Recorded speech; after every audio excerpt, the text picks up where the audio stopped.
The model is basically a design of the plant. So you can see that each one of these components here represents a unit. So this is the seed with its composition here.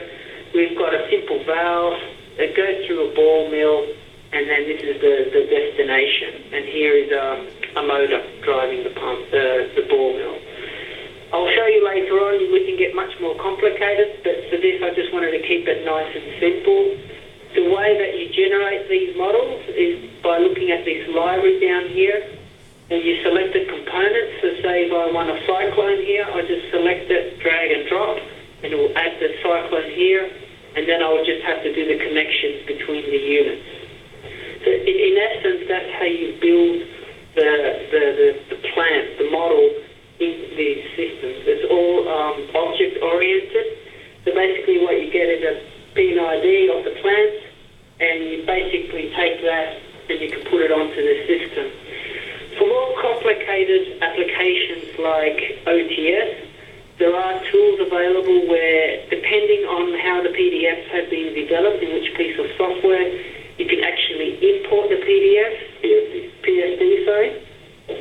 and there is a tool that actually starts to generate this for you by looking at what's already in the PFDs. You can put it, but it can start to populate this for you to try and automate it rather than do it manually. So there's some of the tools that are available, but naturally it depends what the customer currently has in terms of their software for their PFDs. A little bit more here. So basically, that's how you design the software. Here you see here that it's running. You can pause it just by clicking this number here. You can accelerate or decelerate the simulation. So I can slow it down, you can see here, or I can accelerate it, so I don't have to wait for it. And basically it runs the simulation faster for me. Associated with each of these streams here, you can plot it. These are plots. So I'll show you a plot here. So here I'm just plotting here the feed component here. So it's nice and steady.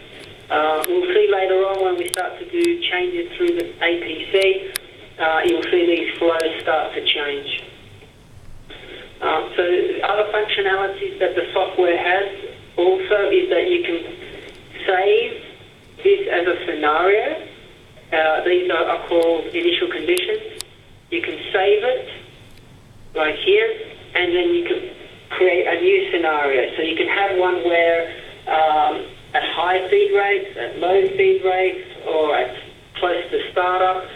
So you can save different scenarios, and all you need to do is just select the scenario and load it and close, and it will start off from where you left it.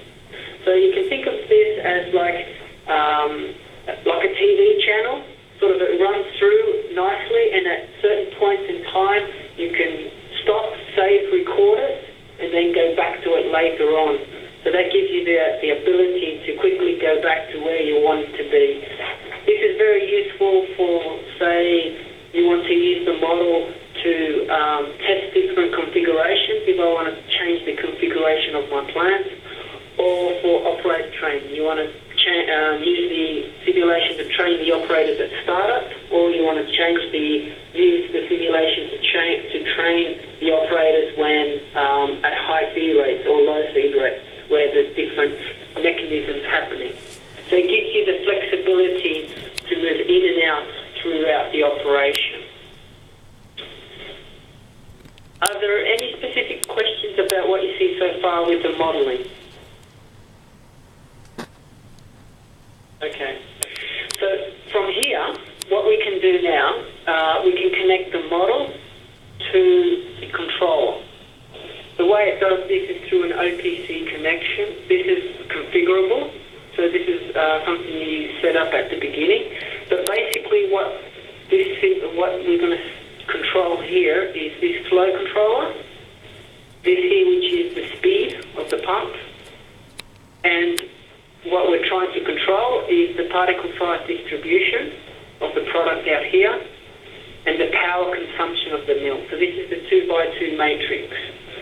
Our manipulated variables is feed and speed. Our control variables power of the mill, and the product particle size distribution of the product here. And you see that here. So in our control